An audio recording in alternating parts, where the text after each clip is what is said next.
Welcome to my channel. I am Rajesh. ಇವತ್ತಿನ ವಿಡಿಯೋದಲ್ಲಿ ನಾನು ಇಫ್ ಬಗ್ಗೆ ಡಿಸ್ಕಸ್ ಮಾಡ್ತಾ ಇದ್ದೀನಿ. ನಿಮ್ಮಲ್ಲಿ ಗ್ರಾಮರ್ ರೂಲ್ಸ್ ಬಗ್ಗೆ ಎಕ್ಸ್ಪ್ಲೈನ್ ಮಾಡಲ್ಲ, ಅಂದರೆ ತುಂಬ ಕಾಂಪ್ಲಿಕೇಟ್ ಮಾಡಿ ಅದು ಸಬ್ಜೆಕ್ಟ್ ವರ್ಬು ಈ ಥರದ್ದು ಯಾವುದನ್ನು ತುಂಬ ಕಾಂಪ್ಲಿಕೇಟ್ ಮಾಡೋದಿಲ್ಲ. ಸೊ ಯಾವ್ಯಾವ ಸಂದರ್ಭಗಳಲ್ಲಿ ಏನನ್ನ ಕನ್ವೆ ಮಾಡೋದಕ್ಕೆ ನಾವು ಇಫ್ ಅನ್ನ ಯೂಸ್ ಮಾಡ್ತೀವಿ ಅಂಡ್ ಏನನ್ನ ಯೂಸ್ ಮಾಡಿದ್ರೆ ಏನು ಮೀನಿಂಗ್ ಅನ್ನ ಕನ್ವೆ ಮಾಡುತ್ತೆ, ಯಾವ ಥರ ಅದನ್ನು ಯೂಸ್ ಮಾಡ್ಕೊಳ್ಬೇಕಾಗತ್ತೆ, ಸೆಂಟೆನ್ಸ್ ಸ್ಟ್ರಕ್ಚರ್ ಹೆಂಗಾಗುತ್ತೆ, ಇದು ನೀವು ಕರೆಕ್ಟಾಗಿ ಅರ್ಥ ಮಾಡ್ಕೊಂಡ್ರಿ ಅಂತಂದ್ರೆ ನಿಮ್ಮ ಲ್ಯಾಂಗ್ವೇಜ್ ಪ್ರೊಫಿಷಿಯನ್ಸಿಯನ್ನ ಇಂಪ್ರೂವ್ ಮಾಡ್ಕೊಳ್ಳೋದಕ್ಕೆ ಅಂಡ್ ಕರೆಕ್ಟ್ ಟೈಮ್ನಲ್ಲಿ ಕರೆಕ್ಟಾಗಿ ಲ್ಯಾಂಗ್ವೇಜ್ ಅನ್ನ ಯೂಸ್ ಮಾಡೋದಕ್ಕೆ ಇದು ತುಂಬಾ ಹೆಲ್ಪ್ ಆಗುತ್ತೆ. ಇಲ್ಲಿ ಬಿಗಿನಿಂಗ್ ಅಲ್ಲಿ ನೋಡ್ತಾ ಇದ್ದೀರಾ, ಕಂಡೀಷನ್ ಅಂತ ಬಂದಾಗಲೇ ನಾವು ಇಫ್ ಅನ್ನ ಯೂಸ್ ಮಾಡೋದು. ಸೊ ಕಂಡೀಷನ್ ಅಂತ ಯಾಕೆ ಅಂತ ನಿಮ್ಗೆ ಆಮೇಲೆ ಅರ್ಥ ಆಗುತ್ತೆ. ಇದರಲ್ಲಿ 4 ಥರದ್ ಬರುತ್ತೆ.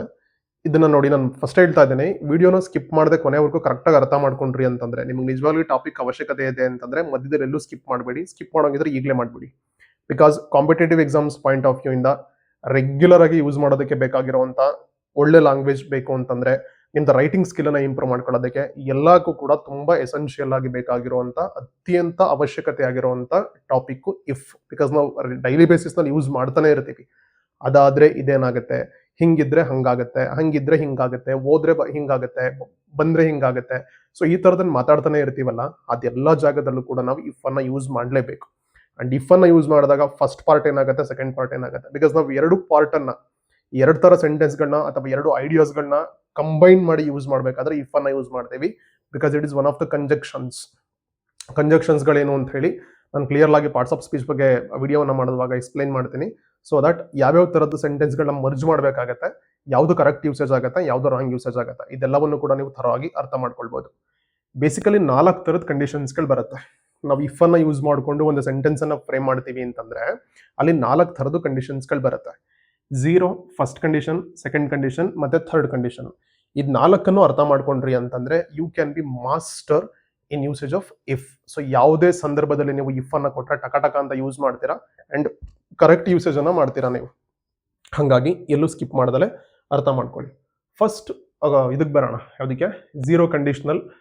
ಅದು ಯಾವಾಗ ಯೂಸ್ ಮಾಡ್ತೀವಿ ಅಂತಂದ್ರೆ when we talk about general truths ಅಥವಾ ಫ್ಯಾಕ್ಟ್ಸ್ ಬಗ್ಗೆ ಮಾತಾಡಬೇಕಾದ್ರೆ, ಸಾರ್ವಕಾಲಿಕ ಸತ್ಯ ಅಂತೆಲ್ಲ ಮಾತಾಡ್ತೀವಲ್ಲ ನಾವು, ಸೊ ಅದ್ರ ಬಗ್ಗೆ ಯೂಸ್ ಮಾಡಬೇಕಾದ್ರೆ ಮತ್ತೆ ಜನರಲ್ ಟ್ರೂತ್ ಐ ಮೀನ್ ಫ್ಯಾಕ್ಟ್ಸ್ಗಳ ಬಗ್ಗೆ ಮಾತಾಡಬೇಕಾದ್ರೆ ಫಸ್ಟ್ ಕಂಡೀಷನ್ ಅನ್ನ ಯೂಸ್ ಮಾಡ್ತೀವಿ. ಅಂದ್ರೆ ಹೆಂಗೆ ಅಂತಂದ್ರೆ ಇಲ್ಲಿ ನೋಡಿ, ಯಾವ್ದ್ರ ಮೇಲೆ ಫೋಕಸ್ ಮಾಡುತ್ತೆ ಇದು ಅಂತಂದ್ರೆ ಇಫ್ ಇರುತ್ತೆ, ಅದ್ರ ಜೊತೆಗೆ ಫಸ್ಟ್ ಪಾರ್ಟ್ ಬಂದು ಸಿಂಪಲ್ ಪ್ರೆಸೆಂಟ್ ಟೆನ್ಸ್ ಇರುತ್ತೆ, next part of the sentence ಕೂಡ ಸಿಂಪಲ್ ಪ್ರೆಸೆಂಟ್ ಟೆನ್ಸ್ ಇರುತ್ತೆ. ನಾನು ಅವಾಗಲೇ ಹೇಳ್ದೆ, ಇಫ್ ಕಂಜಕ್ಷನ್ ಆಗಿರೋದ್ರಿಂದ ಎರಡು ಐಡಿಯಾಸ್ಗಳನ್ನ ನಾವು ಮರ್ಜ್ ಮಾಡಿಕೊಂಡು ಕಂಬೈನ್ ಮಾಡಿ ಸೆಂಟೆನ್ಸ್ ಅನ್ನು ಫ್ರೇಮ್ ಮಾಡ್ತೀವಿ. So first part of the sentence will be simple present tense, second part of the sentence also will be in simple present tense. So ನಿಮ್ಗೆ ಇದು ಅರ್ಥ ಆಗಬೇಕು ಅಂತಂದ್ರೆ ಟೆನ್ಸ್ ಅನ್ನ ಅರ್ಥ ಮಾಡ್ಕೊಳ್ಳುವಂಥದ್ದು ವೆರಿ ಎಸೆನ್ಷಿಯಲ್. ನಾನು ಫಸ್ಟ್ ಹೇಳ್ತಾ ಇದ್ದೀನಿ, ನೀವು ಟೆನ್ಸ್ ಅನ್ನ ಅರ್ಥ ಮಾಡ್ಕೊಳ್ಳದೆ ಈ ವಿಡಿಯೋವನ್ನ ನೋಡ್ತಾ ಇದ್ದೀನಿ ಅಂತಂದ್ರೆ ಜಸ್ಟ್ ಸ್ಟಾಪ್ ಇಟ್, ನೋಡ್ಬೇಡಿ. ನಾನೇ ಹೇಳ್ತಾ ಇದ್ದೀನಿ ಬಿಕಾಸ್ ಇದು ಅರ್ಥ ಆಗಲ್ಲ. ಟೆನ್ಸ್ ಅನ್ನ ಚೆನ್ನಾಗಿ ಅರ್ಥ ಮಾಡ್ಕೊಂಡಿದ್ದೀರಿ ಅಂತಂದ್ರೆ, ಈಗ ನಾನು ಸಿಂಪಲ್ ಪ್ರೆಸೆಂಟ್ ಟೆನ್ಸ್ ಅಂತ ಅಷ್ಟೇ ಹೇಳ್ಬಿಟ್ಟೆ ಇಲ್ಲಿ, ಹಂಗಂದ್ರೆ ಹೆಂಗಿರುತ್ತೆ, ಸೆಂಟೆನ್ಸ್ ಕನ್ಸ್ಟ್ರಕ್ಷನ್ ಹೆಂಗಿರುತ್ತೆ, ಯಾವ ವರ್ಬ್ಸ್ ಅನ್ನ ಯೂಸ್ ಮಾಡ್ತೀವಿ ಅಂತ ನಿಮ್ಗೆ ಗೊತ್ತಾಗ್ಬೇಕಲ್ವಾ. ಅದು ಗೊತ್ತಾದ್ರೆ ಇದು ಈಸಿ ಆಗುತ್ತೆ, ಇಲ್ಲ ಅಂತಂದ್ರೆ ಏನೇನೋ ಹೇಳ್ತಾ ಇದಾರೆ, ಏನೇನೋ ಅನ್ನಂಗ್ ಆಗ್ಬಿಡುತ್ತೆ ಅದು. ಸೊ ಟೆನ್ಸ್ ಬಗ್ಗೆ ಆಲ್ರೆಡಿ ಒಂದು ವಿಡಿಯೋನ ನಾನು ಅಪ್ಲೋಡ್ ಮಾಡಿದ್ದೀನಿ. ನಾನು ಮಾಡಿರೋದನ್ನೇ ನೋಡ್ಬೇಕು ಅಂತ ಏನಿಲ್ಲ. ನಿಮಗೆ ಟೆನ್ಸ್ ಬಗ್ಗೆ ತುಂಬಾ ಚೆನ್ನಾಗಿ ನೀವು ಆಲ್ರೆಡಿ ಕಲ್ತ್ಕೊಂಡಿದ್ದೀರಿ ಅಂತಂದ್ರೆ ನಿಮ್ಗೆ ಇದು ಅರ್ಥ ಆಗುತ್ತೆ. ಅಥವಾ ಟೆನ್ಸ್ ತುಂಬಾ ಚೆನ್ನಾಗಿ ಗೊತ್ತಿದೆ ನಿಮ್ಗೆ ಅಂತಂದ್ರೂ ಕೂಡ ಅರ್ಥ ಆಗುತ್ತೆ, ಇಲ್ಲ ಅಂತಂದ್ರೆ ಅರ್ಥ ಆಗೋದಿಲ್ಲ. ಹಾಗಾಗಿ ಬಿಗಿನಿಂಗ್ ಅಲ್ಲೇ ಹೇಳ್ತಾ ಇದ್ದೀನಿ. ಸೊ ಎರಡು ಸಿಂಪಲ್ ಪ್ರೆಸೆಂಟ್ ಟೆನ್ಸ್ ಸೆಂಟೆನ್ಸ್ ಗಳನ್ನ ನಾವು ಮರ್ಜ್ ಮಾಡಿ ಈ ವಿಷಯಗಳ ಬಗ್ಗೆ ಮಾತಾಡಬೇಕಾದ್ರೆ ಫಸ್ಟ್ ನಾವು 0 ಕಂಡೀಷನ್ಸ್ ಅನ್ನ ಯೂಸ್ ಮಾಡಬೇಕು. If you mix blue and yellow you get green. Colour mix ಮಾಡೋದ್ರ ಬಗ್ಗೆ ಮೊದಲನೇ ಸೆಂಟೆನ್ಸ್ ಇದೆ. ಸೊ ಬ್ಲೂ ಮತ್ತೆ ಯೆಲ್ಲೋ ಕಲರ್ ಅನ್ನ ಯಾರೇ ಮಿಕ್ಸ್ ಮಾಡಿದ್ರು, ಯಾವಾಗಲೇ ಮಿಕ್ಸ್ ಮಾಡಿದ್ರು, so what is the outcome? Green colour is the outcome. So ಏನಾಯ್ತದು? ಟ್ರುತ್ ಬಗ್ಗೆ ಮಾತಾಡ್ತೀವಿ ನಾವು. ಸೊ ಸೆಂಟೆನ್ಸ್ ನೋಡಿ, if you mix blue and yellow, ಇದು ಸಿಂಪಲ್ ಪ್ರೆಸೆಂಟ್ ಟೆನ್ಸ್ ಇದೆ. ಯು ಗೆಟ್ ಗ್ರೀನ್ ಕಲರ್ ಇದೆಯಲ್ಲ, ಇದು ಸಿಂಪಲ್ ಪ್ರೆಸೆಂಟ್ ಟೆನ್ಸ್ ಇದೆ. ಸೊ ನೀವು 5 ಸೆಂಟೆನ್ಸ್ಗಳನ್ನ ಗಮನ ಇಟ್ಟು ನೋಡಿದ್ರಿ ಅಂತಂದ್ರೆ all the 5 sentences are simple present tense, ಎರಡು ಪಾರ್ಟ್ ಅಂತ ಬಂದಾಗ. Second one, if the sun sets it becomes dark. Obviously ಸೂರ್ಯ ಮುಳುಗಿದ್ರೆ ಏನಾಗುತ್ತೆ? ಕತ್ಲೆ ಆಗುತ್ತೆ. So if the sun sets, ಸೂರ್ಯ ಮುಳುಗಿದ್ದಾರೆ, ಕಂಡೀಷನ್ ಅಂತ ಯಾಕೆ ಕರಿತೀವಿ ಅಂತಂದ್ರೆ ಮುಳುಗಿದ್ರೆ ಏನಾಗುತ್ತೆ, ಮುಳುಗಿಲ್ಲ ಅಂದ್ರೆ ಏನಾಗುತ್ತೆ. ಸೊ ನಾನು ಬಂದ್ರೆ ಏನಾಗುತ್ತೆ, ಬಂದಿಲ್ಲ ಅಂದ್ರೆ ಏನಾಗುತ್ತೆ. ರಾತ್ರಿ ಊಟ ಮಾಡಿದ್ರೆ ಏನಾಗುತ್ತೆ, ಊಟ ಮಾಡಿಲ್ಲ ಅಂದ್ರೆ ಏನಾಗುತ್ತೆ. ಆಯಿಲಿ ಫುಡ್ ತಿಂದ್ರೆ ಏನಾಗುತ್ತೆ, ಆಯಿಲಿ ಫುಡ್ ತಿನ್ಲಿಲ್ಲ ಅಂದ್ರೆ ಏನಾಗುತ್ತೆ. ಜಂಕ್ ಫುಡ್ ತಿಂದ್ರೆ ಏನಾಗುತ್ತೆ, ಹೆಲ್ತಿ ಫುಡ್ ತಿಂದ್ರೆ ಏನಾಗುತ್ತೆ. ಸೊ ಏನನ್ನ ಮಾಡಿದ್ರೆ ಏನಾಗುತ್ತೆ ಅನ್ನೋದು ಇದೆಯಲ್ಲ, ಅದಕ್ಕೆ ಕಂಡೀಷನ್ಸ್ ಅಂತ ಕರೆಯೋದು. ಅದನ್ನ ಕಂಡೀಷನಲ್ ಆಗಿ ಯೂಸ್ ಮಾಡುವಂಥದ್ದು. ಸೊ ಇಲ್ಲಿ if students study regularly they perform better in exams. ಅಲ್ವಾ? ಕರೆಕ್ಟಾಗಿ ಓದಿದ್ರು ಅಂತಂದ್ರೆ, ಹಾರ್ಡ್ ವರ್ಕ್ ತುಂಬಾ ಚೆನ್ನಾಗಿ ಸ್ಟಡಿ ಮಾಡಿದ್ದಾರೆ ಅಂತಂದ್ರೆ ಒಳ್ಳೆ ಮಾರ್ಕ್ಸ್ ಬರುತ್ತೆ. ಓದಿಲ್ಲ ಅಂತಂದ್ರೆ ಎಕ್ಸಾಮ್ ಅಲ್ಲಿ ದಬಾಕೊಂತಾರೆ. If you boil water to 100 degree Celsius it turns into steam. ಕುದಿಯೋಕೆ ಶುರುವಾಗುತ್ತೆ ಮತ್ತೆ ಆವಿ ಆಗೋದಕ್ಕೆ ಶುರುವಾಗುತ್ತೆ, ಆವಿ ಎಲ್ಲ ಬರುತ್ತೆ. 100 ಡಿಗ್ರಿ ಸೆಲ್ಸಿಯಸ್ ವರೆಗೂ ನಾವು ನೀರನ್ನು ಕುದಿಸಿದ್ರೆ. If a teacher uses visual aids the lecture becomes more interesting. Just like ಈ ತರದ್ದು.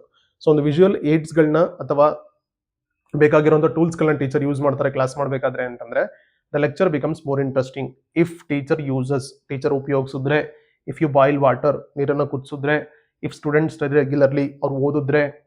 If you mix blue and yellow, ಇದನ್ನು ಮಿಕ್ಸ್ ಮಾಡಿದ್ರೆ. ಸೊ ಮಾಡಿದ್ರೆ ಏನಾಗುತ್ತೆ, ಆದ್ರೆ ಏನಾಗುತ್ತೆ, ಹೋದ್ರೆ ಏನಾಗುತ್ತೆ ಅಂತ ಹೇಳಿ. So this is the first conditional. Second one ಬಂದ್ರೆ ಅಂದ್ರೆ ಝೀರೋ ಕಂಡೀಷನಲ್ ಅದು.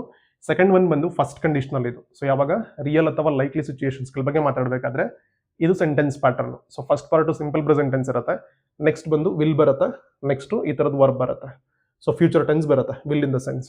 ಸೊ ನೋಡಿ ಇಲ್ಲಿ, if the PGCET notification comes out tomorrow I will start my revision. ಇದು ಯಾವ ಎಕ್ಸಾಮ್ ಆದ್ರೂ ಆಗಲಿ, ನೋ ಇಶ್ಯೂಸ್. ಅಥವಾ if the time table comes out tomorrow I will start my revision. So ಅದು ಬಂದ್ರೆ ನಾನು ಸ್ಟಾರ್ಟ್ ಮಾಡ್ತೀನಿ.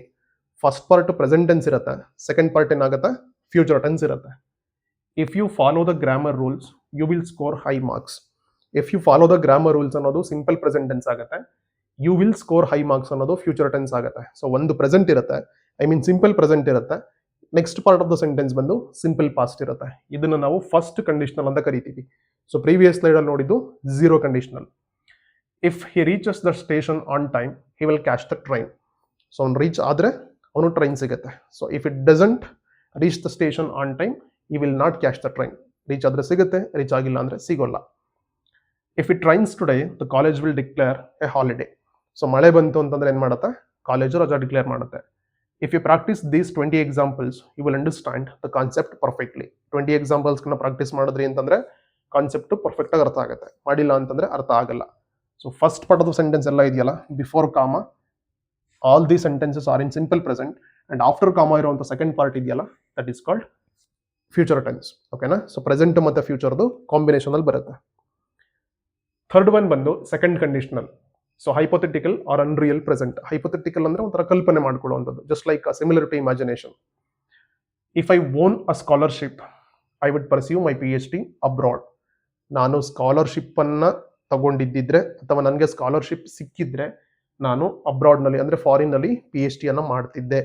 ಸೊ ನನಗೆ ಸಿಕ್ಕೂ ಇಲ್ಲ, ನಾನು ಮಾಡೂ ಇಲ್ಲ, ಸಿಕ್ಕಿದ್ರೆ ಮಾಡ್ತಿದ್ದೆ ಅಂತ ಹೇಳ್ತೀವಲ್ಲ. ಅಂದ್ರೆ ಇಮ್ಯಾಜಿನೇಷನ್ ಮಾಡ್ಕೊಂಡು ಇಮ್ಯಾಜಿನೇಷನ್ ಅಲ್ಲಿ ಏನಾದ್ರು ಮಾತಾಡ್ತಿರ್ತೀವಲ್ಲ ನಾವು, ಹಂಗಿದ್ರೆ ಹಿಂಗಾಗ್ತಾ ಇತ್ತು, ಹಿಂಗಿದ್ರೆ ಹಂಗಾಗ್ತಾ ಇತ್ತು, ಪಾಸ್ಟ್ ಇಮ್ಯಾಜಿನೇಷನ್. ಸೊ ಅದನ್ನ ನಾವೇನ್ ಮಾಡ್ತೀವಿ, ಈ ತರ ಯೂಸ್ ಮಾಡ್ತೀವಿ. If I were the principal I would introduce digital class rooms. ನಾನು ಪ್ರಿನ್ಸಿಪಲ್ ಅಲ್ಲ ಇವಾಗ, ನಾನು ಪ್ರಿನ್ಸಿಪಲ್ ಆಗಿದ್ದಿದ್ರೆ ಡಿಜಿಟಲ್ ಕ್ಲಾಸ್ ರೂಮ್ ಅನ್ನ ಇಂಟ್ರಡ್ಯೂಸ್ ಮಾಡ್ತಾ ಇದ್ದೆ. ಸೊ ನನ್ನ ಪ್ರಿನ್ಸಿಪಲ್ ಆಗಿಲ್ಲ, ಈ ಕಡೆ ಡಿಜಿಟಲ್ ಕ್ಲಾಸ್ ಅನ್ನ ಇಂಟ್ರಡ್ಯೂಸ್ ಮಾಡಿಲ್ಲ, ಆಗಿದ್ರೆ ಹಂಗೆ ಮಾಡ್ತಾ ಇದ್ದೆ. So if I were prime minister of India I would do so and so. ನಾನೇನಾದ್ರೂ ಭಾರತದ ಪ್ರಧಾನಮಂತ್ರಿ ಆಗಿದ್ರೆ ಹಂಗೆ ಮಾಡ್ತಾ ಇದ್ದೆ, ಹಿಂಗೆ ಮಾಡ್ತಾ ಇದ್ದೆ ಅಂತ ಹೇಳೋದಿದೆಯಲ್ಲ. ಸೊ ಈ ತರದ್ದು ಸೀಕ್ವೆನ್ಸ್ಗಳು ಬಂದಾಗ ಇದನ್ನ ಯೂಸ್ ಮಾಡ್ತೀವಿ. ಅದನ್ನ ಸೆಕೆಂಡ್ ಕಂಡೀಷನಲ್ ಅಲ್ಲ. If he knew her phone number he would call her right now. Number ಗೊತ್ತಿಲ್ಲ, ನಂಬರ್ ಗೊತ್ತಿದ್ರೆ ತಕ್ಷಣಕ್ಕೆ ಈಗಲೇ ಕಾಲ್ ಮಾಡಿಬಿಡ್ತಾ ಇದ್ದೆ ಅಂತ ಹೇಳ್ತೀವಲ್ಲ ಹಂಗೆ. If they had more time they would explain the topic in detail. ಅಂದ್ರೆ ಯಾರೋ ಟಾಪಿಕ್ ಅನ್ನ ಎಕ್ಸ್ಪ್ಲೈನ್ ಮಾಡಿದ್ದಾರೆ, ಟೈಮ್ ಜಾಸ್ತಿ ಇಲ್ಲ, ಸೊ ಹಂಗಾಗಿ ಬ್ರೀಫ್ ಆಗಿ ಮುಗಿಸ್ಬಿಟ್ಟಿದ್ದಾರೆ. ಸಿಕ್ಕಿದ್ರೆ ಏನ್ ಮಾಡ್ತಾ ಇದ್ರು, they would explain the topic in detail. ಈ ಸ್ಟ್ರಕ್ಚರ್ ನೆನ್ಪಿಟ್ಕೊಳ್ಳಿ, ವುಡ್ ವುಡ್ ವುಡ್ ವುಡ್ ಎಲ್ಲ ಕಡೆನೂ ಬರುತ್ತೆ ಇದು. ಬಿಗಿನಿಂಗ್ ಅಲ್ಲೆಲ್ಲ ಆಲ್ಮೋಸ್ಟ್ ಸಿಂಪಲ್ ಪಾಸ್ಟ್ ಟೆನ್ಸ್ ಇರುತ್ತೆ, ಈ ಕಡೆ ಬಂದಾಗ ವಿತ್ ವುಡ್ ಅನ್ನ ನಾವು ಯೂಸ್ ಮಾಡ್ತೀವಿ. If it were Sunday today we would go for a movie. ಇವತ್ತೇನಾದ್ರೂ ಭಾನುವಾರ ಆಗಿದ್ದಿದ್ರೆ ನಾವು ಮೂವಿಗೆ ಹೋಗ್ತಾ ಇದ್ವಿ, ಮೂವಿಗೆ ಹೋಗಿರ್ತಿದ್ವಿ ಅಂತ ಹೇಳ್ತೀವಲ್ಲ. ಅಂದ್ರೆ ಭಾನುವಾರ ಇಲ್ಲ ಇವತ್ತು, ಬೇರೆ ಯಾವುದೋ ವಾರ ಇದೆ, ಸಂಡೇ ಆಗಿದ್ರೆ ಹಿಂಗ್ ಮಾಡ್ತಾ ಇದ್ವಿ ಅಂತ ಹೇಳಿ. ಸೊ ಈ ಕಾಂಟೆಕ್ಸ್ಟ್ಗಳಲ್ಲಿ ನಾವು ಇದನ್ನ ಯೂಸ್ ಮಾಡ್ತೀವಿ. ಅಂಡ್ ಲಾಸ್ಟ್ ಒನ್ ಬಂದ್ರೆ ಥರ್ಡ್ ಕಂಡೀಷನಲ್. ಇದನ್ನ ಯಾವಾಗ ಯೂಸ್ ಮಾಡ್ತೀವಿ, past impossible situations. So something happened ಇನ್ ಪಾಸ್ಟ್, ನಾವು ಹಂಗ್ ಮಾಡ್ಬೋದಾಗಿತ್ತು, ಹೀಗೆ ಮಾಡ್ಬೋದಾಗಿತ್ತು, ಹೀಗಿರ್ಬೋದಾಗಿತ್ತು ಅಂತೆಲ್ಲ ಹೇಳ್ತೀವಲ್ಲ, ಆಗೋಗಿರತ್ತನ್ನ. ಬಟ್ ಅದನ್ನೇನೂ ಚೇಂಜ್ ಮಾಡೋಕ್ಕಾಗಲ್ಲ. ನಾವು ರಿಗ್ರೆಟ್ ಮಾಡ್ಕೊಂಡು ಮಾತಾಡಬೇಕಾದ್ರೆ ಅಥವಾ ಪಾಸ್ಟ್ ಇಂಪಾಸಿಬಲ್ ಸಿಚುಯೇಷನ್ಸ್ಗಳ ಬಗ್ಗೆ ಮಾತಾಡಬೇಕಾದ್ರೆ ಈ ಕಂಡೀಷನ್ಸ್ ಅನ್ನ ಯೂಸ್ ಮಾಡ್ತೀವಿ. ಸೆಂಟೆನ್ಸ್ ಅಬ್ಸರ್ವ್ ಮಾಡಿ, ಇವೆರಡು ನೋಡಿ. ಇಲ್ಲಿ ಪಾಸ್ಟ್ ಪರ್ಫೆಕ್ಟ್ ಇರುತ್ತೆ, ಈ ಕಡೆ ಕೂಡ ವುಡ್ ಹ್ಯಾವ್ ಇರುತ್ತೆ, ಮತ್ತೆ ಇಲ್ಲಿ V3 ಫಾರ್ಮ್ ಅಂದ್ರೆ past participle form of verb ಅನ್ನ ಯೂಸ್ ಮಾಡ್ತೀವಿ. ಅಂಡ್ ಇದ್ರಲ್ಲಿ ಹೇಳದ್ ಮರತ್ನ, ಇಲ್ಲಿ ಸಿಂಪಲ್ ಪಾಸ್ಟ್ ಇರುತ್ತೆ, ಇಲ್ಲಿ ಬಂದಾಗ ವುಡ್ ಪ್ಲಸ್ ವರ್ಬ್ ಇರುತ್ತೆ, ಪ್ರೀವಿಯಸ್ ಅಲ್ಲಿ ನೋಡಿದ್ದು. ಸೊ ಇದರಲ್ಲಿ ಹಿಂಗ್ ಬರುತ್ತೆ. ಓಕೆ, ಇಲ್ಲಿ if he had studied order last year would have cleared the exam. Last year ಅವ್ನು ಚೆನ್ನಾಗಿ ಓದಿದ್ದಿದ್ರೆ ಎಕ್ಸಾಮ್ ಅನ್ನ ಕ್ಲಿಯರ್ ಮಾಡ್ಕೊಂಡಿರ್ತಿದ್ದ. ನಾನು ರೀಸೆಂಟಾಗಿ ಒಂದು ವಿಡಿಯೋವನ್ನು ಅಪ್ಲೋಡ್ ಮಾಡಿದ್ದೀನಿ, would have, could have, should have ಈ ಥರದ್ನೆಲ್ಲ, ಐ ಮೀನ್ ಮಾಡೆಲ್ ಪರ್ಫೆಕ್ಟ್ಸನ್ನು ಯಾವಾಗ ಯೂಸ್ ಮಾಡೋದು ಅಂತೇಳಿ ಆ ಥರದ್ದು ಬರುತ್ತೆ ನೋಡ್ರಿ ಇಲ್ಲಿ. If he had studied order last year he would have cleared the exam. ಅಂದರೆ ಅವನು ಓದಿಲ್ಲ, ಹಾಗಾಗಿ ಎಕ್ಸಾಮನ್ನು ಕ್ಲಿಯರ್ ಮಾಡ್ಕೊಂಡಿಲ್ಲ. ಓದಿದ್ದಿದ್ರೆ ಎಕ್ಸಾಮನ್ನು clear ಮಾಡ್ಕೊಂಡಿರ್ತಿದ್ದ.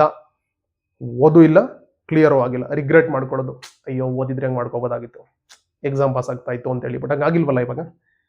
Second, if the team had played well they would have won the trophy ಗೆದ್ದಿಲ್ಲ ಇವಾಗ. ಸೊ ಚೆನ್ನಾಗಿ ಆಡಿದ್ರೆ ಏನಾಗ್ತದೆ, ಚೆನ್ನಾಗಿ ಆಡಿದ್ರೆ ಗೆಲ್ಲೋರು ಗೆಲ್ತಾ ಇದ್ರು, ಈಗ ಗೆದ್ದಿಲ್ಲ, ಸೋತ್ಬಿಟ್ಟಿದ್ದಾರೆ. ಆಡಿದ್ದಿದ್ರೆ ಗೆಲ್ತಿದ್ವಿ ಅಂತ ಹೇಳೋದು. ಆ್ಯಂಡ್ ಥರ್ಡ್ ಒನ್ಗೆ ಬಂದರೆ, if I had seen you at the seminar I would have said hello. ಸೆಮಿನಾರಲ್ಲಿ ನಾನು ನಿನ್ನ ನೋಡಿಲ್ಲ, ಬೈ ಚಾನ್ಸ್ ನೋಡಿದ್ರೆ ನಾನು ನಿನಗೆ ಹಾಯ್ ಹಲೋ ಅಂತ ಹೇಳ್ತಾ ಇದ್ದೆ. ಸೊ ಹೇಳೂ ಇಲ್ಲ, ನೋಡೂ ಇಲ್ಲ. If the driver had applied the brakes on time the accident would have been avoided. ಕರೆಕ್ಟಾಗಿ ಡ್ರೈವರ್ ಆನ್ ಟೈಮಿಗೆ ಬ್ರೇಕನ್ನು ಅಪ್ಲೈ ಮಾಡಿದ್ದಿದ್ರೆ ರೋಡಲ್ಲಿ ಡ್ರೈವ್ ಮಾಡುವಾಗ, ಸೊ ಅವಾಗ ಏನಾಗ್ತಾ ಇತ್ತು, ಆಕ್ಸಿಡೆಂಟ್ಸ್ಗಳನ್ನ ಅವಾಯ್ಡ್ ಮಾಡ್ಬೋದಾಗಿತ್ತು. ಸೊ ಬ್ರೇಕು ಅಪ್ಲೈ ಮಾಡಿಲ್ಲ, at the same time accident ಕೂಡ ಅವಾಯ್ಡ್ ಆಗಿಲ್ಲ. If you had told me about the difficulty I would have help you earlier. ಅಯ್ಯೋ ನಿನ್ನ ಕಷ್ಟದ ಬಗ್ಗೆ ನೀನು ನನಗೆ ಹೇಳ್ಕೊಂಡಿದ್ದಿದ್ರೆ, ಮುಂಚೆನೇ ಹೇಳಿದ್ದಿದ್ರೆ ನಾನು ನಿಂಗೆ ಹೆಲ್ಪ್ ಮಾಡ್ತಾ ಇದ್ದೆ. ಹೇಳಿದ್ದಿದ್ರೆ ನಾನು ಹೆಲ್ಪ್ ಮಾಡ್ತಾ ಇದ್ದೆ. ಸೊ ಹೇಳೂ ಇಲ್ಲ, ಹೆಲ್ಪ್ ಮಾಡ್ತಾನೋ ಅಂದರೆ ಹೆಲ್ಪ್ ಮಾಡೂ ಇಲ್ಲ, ಬಿಕಾಸ್ ಗೊತ್ತಾಗಿಲ್ವಲ್ಲ ರೀ, ನೀನು ಹೇಳಿದ್ರೆ ನಾನು ಮಾಡ್ತಾ ಇದ್ದೆ ಅಲ್ವಾ ಅಂತ ಹೇಳ್ತೀವಲ್ಲ. ಈ ಸೀಕ್ವೆನ್ಸ್ಗಳಲ್ಲಿ ಅಥವಾ ಈ ಕಾಂಟೆಕ್ಸ್ಟ್ಗಳಲ್ಲಿ, ಈ ಥರ ಸಂದರ್ಭಗಳಲ್ಲಿ ನಾವು ಯೂಸ್ ಮಾಡಬೇಕಾದ್ರೆ ಈ ಕಂಡೀಷನ್ಸನ್ನು ಯೂಸ್ ಮಾಡಬೇಕು. ನೀವು ಇಷ್ಟೇ ಅರ್ಥ ಮಾಡ್ಕೊಳ್ಳಿ. ಈಗ ಎಕ್ಸಾಂಪಲ್ಸ್ಗಳನ್ನ ಇನ್ನೊಂದ್ಸಲಿ ಕ್ಲಿಯರ್ ಆಗಿ ನೋಡ್ಕೊಳ್ಳಿ. ನಿಮಗೆ ಅರ್ಥ ಆಗಿಲ್ಲ ಅಥವಾ ಕನ್ಫ್ಯೂಷನ್ಸ್ ಇದೆ ಅಂತಂದ್ರೆ ಸೆಂಟೆನ್ಸ್ ಪ್ಯಾಟರ್ನ್ ಅನ್ನ ಫಾಲೋ ಮಾಡ್ಕೊಳ್ಳಿ. ಸೊ ಯಾವ ಟೆನ್ಸ್ ಬಂದಾಗ ಯಾವ್ದನ್ನ ಯೂಸ್ ಮಾಡಬೇಕು, ಒನ್ಸ್ ಅಗೇನ್ ಕರೆಕ್ಟ್ ಯೂಸೇಜ್ ಅನ್ನು ಫಾಲೋ ಮಾಡ್ತೀವಿ ಅಂತಂದ್ರೆ ಟೆನ್ಸ್ಗಳು ನಿಮ್ಗೆ ಅರ್ಥ ಆಗಿರಲೇಬೇಕು. ನಾನು ಬಿಗಿನಿಂಗ್ ಅಲ್ಲಿ ತುಂಬಾ ಗ್ರಾಮರ್ ರೂಲ್ಸ್ ಬಗ್ಗೆ ಹೇಳಲ್ಲ ಅಂತ ಹೇಳಿದೆ, but tense is a must, ಅದು ನಿಮಗೆ ಗೊತ್ತಿರಬೇಕು. ಅಂಡ್ ಡಿಫ್ರೆಂಟ್ ಫಾರ್ಮ್ಸ್ ಆಫ್ ವರ್ಬ್ಸ್ಗಳು ಗೊತ್ತಿರಬೇಕು ನಿಮಗೆ, ಯಾವ್ಯಾವ ಫಾರ್ಮ್ದು ಹೆಂಗೆ ಬರುತ್ತೆ ಅಂತೇಳಿ. ಸೊ ಅದೆಲ್ಲ ನಿಮ್ಗೆ ಅರ್ಥ ಆಗಿದೆ ಅಂತಂದ್ರೆ ಇದು ಈಸಿ ಆಗುತ್ತೆ, ಇಲ್ಲಾಂದ್ರೆ ಬಿಟ್ಟು ಕನ್ಫ್ಯೂಸಿಂಗ್ ಅಂತ ಅನ್ಸುತ್ತೆ. ಬಟ್ ತುಂಬಾ ಎಸೆನ್ಷಿಯಲ್ ಆಗಿ ಬೇಕಾಗಿರುವಂಥ ಟಾಪಿಕ್ ನಾನು ಬಿಗಿನಿಂಗ್ ಅಲ್ಲೇ ಹೇಳ್ದಂಗೆ. ಸೊ ಇದಿಷ್ಟ ಆಗಿತ್ತು ಇಫ್ ಬಗ್ಗೆ. ವಿಡಿಯೋ ಇಷ್ಟ ಆಗಿದೆ ಅಂತಂದ್ರೆ ಚಾನಲ್ಗೆ ಸಬ್ಸ್ಕ್ರೈಬ್ ಮಾಡಿ, ಲೈಕ್ ಮಾಡಿ, ನಿಮ್ಮ ಫ್ರೆಂಡ್ಸ್ಗಳಿಗೆ ಶೇರ್ ಮಾಡಿ. And if you get any doubts at any stage of the video feel free to mention that in the comment box. ನಾನು ಪ್ರತಿ ವಿಡಿಯೋಗಳಲ್ಲೂ ಹೇಳ್ತಾ ಇರ್ತೀನಿ, ಅಲ್ಲಿ ಹಾಕಿ ನಾನು ರೆಸ್ಪಾಂಡ್ ಮಾಡ್ತೀನಿ. ಅಥವಾ ನಿಮಗೆ ಡೌಟ್ಸ್ ಇದೆ, ಕನ್ಫ್ಯೂಷನ್ಸ್ ಇದೆ ಅಂತಂದರೆ ಕ್ಲಾರಿಫೈ ಮಾಡ್ತೀನಿ. Thank you.